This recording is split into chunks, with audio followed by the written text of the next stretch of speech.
Hey Carpool Crew, maybe you're starting your morning already frustrated, or maybe you're still thinking about something that made you really angry yesterday. I'm Pastor Justin. I'm so glad you're here. We've been learning all month long in Proverbs for your school life, and today's verse is a big one. It's all about what to do when you're mad and how to handle emotions in a way that shows wisdom, not chaos. Our verse today is from Proverbs chapter 29, verse 11.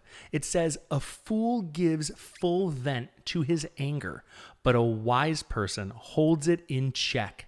Solomon's saying, anger isn't the problem. What you do with it is. Everyone feels mad sometimes. I know I do. But if you blow up, yell, slam things, fire off a nasty text message, say something mean at the lunch table or in the hallway, that's not strength. That's not wisdom. That's foolishness. But the wise person, they hit pause. They don't explode. They take a deep breath. They stay in control. That's real discipline. That's real strength. So let's break it down. A fool lets their anger take over. A wise person knows how to feel the emotion, but not let it control them.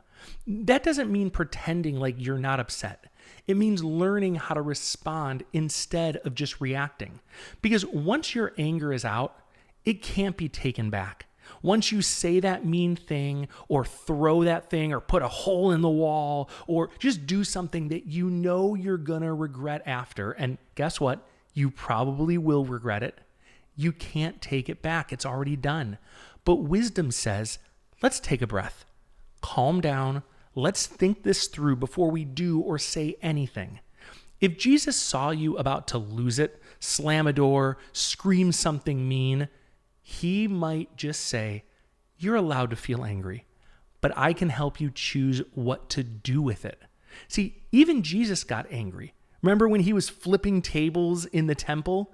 But he never lost control. See, he saw what was happening in the temple, then he left, and he was gone for hours before he came back and responded. He always responded with purpose. So let's say someone pushes your buttons at school again, and you could yell, you could hit them, you could embarrass them in front of others, but instead you pause, you walk away, you talk to a teacher you trust or your principal you trust, you pray before you react. That's not weakness. That is wisdom in action. That is strength. And that's what Proverbs is all about. So what are some ways you can apply this today?